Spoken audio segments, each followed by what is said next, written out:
1000 টাকা দিবে, 2000 টাকা দিবে, ওই ফাঁদে আপনারা পা দিবেন না। ওদের ভোট পবিত্র আমানত, এটা বিক্রি করা যাবে না। আর ধর্মের দোহাই দিয়েও ভোট দেওয়া যাবে না।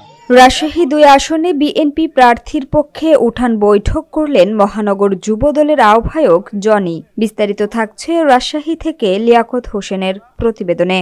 আসন্ন 12 ফেব্রুয়ারি ত্রয়োদশ জাতীয় সংসদ নির্বাচন উপলক্ষে রাজশাহী 2 আসনে বিএনপি প্রার্থীর পক্ষে উঠান বৈঠক অনুষ্ঠিত হয়েছে। শুক্রবার বিকাল 4:30টায় নগরীর 6 নম্বর ওয়ার্ডের বাগানপাড়া হরিজন পল্লীতে এ উঠান বৈঠক করেন রাজশাহী মহানগর যুব দলের আহ্বায়ক মোহাম্মদ শরীফুল ইসলাম জনি। কষ্ট করে ভোট কেন্দ্রে যান, 7টা 8টার মধ্যে 7টার মধ্যে ভোট দেওয়া হয়ে গেলে আপনারা নিজের বাড়িতে। উঠান বৈঠকে শরীফুল ইসলাম জনি নারীদের জন্য বিএনপির পরিকল্পনা ও কর্মপন্থা তুলে ধরেন। তিনি বলেন, বিএনপির ভারপ্রাপ্ত চেয়ারম্যান তারেক রহমান নারীদের স্বাবলম্বী করতে ফ্যামিলি কার্ড নীতির উদ্যোগ নিয়েছেন।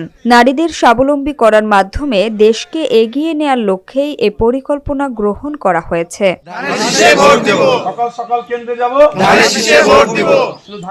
তিনি আরও বলেন, দেশ গঠনে তারেক রহমানের আহ্বানে সাড়া দিয়ে আগামী 12 ফেব্রুয়ারি আপনাদের মূল্যবান ভোট ধানের শীষ প্রতীকে দেওয়ার আহ্বান জানান।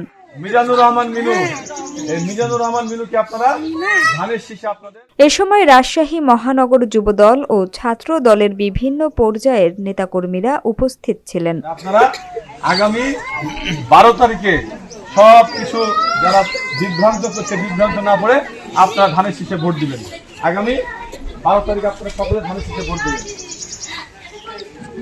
আগামী 12 তারিখে আপনারা মিজানুর রহমান মিনুকে ধানের শীষে ভোট দিবেন।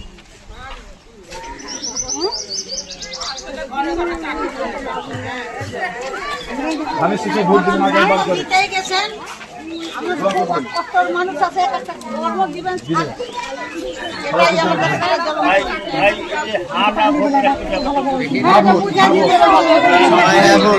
সবাই হ্যাঁ ভোট দিবেন। আপনারা সবাই হ্যাঁ ভোট দিবেন। ধানের শীষে ভোট দিবেন না হ্যাঁ ভোট দিবেন।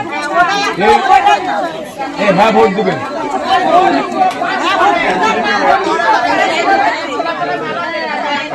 আপনার দায়িত্ব, আপনি ভোট দেওয়ার দায়িত্ব আপনার, দেশ পরিচালনার দায়িত্ব তারেক রহমানের। আপনারা ভোট দিবেন।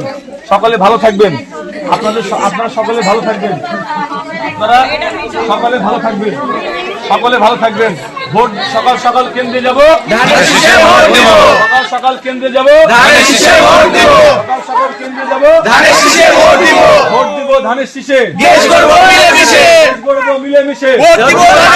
সকলে ভালো থাকবেন।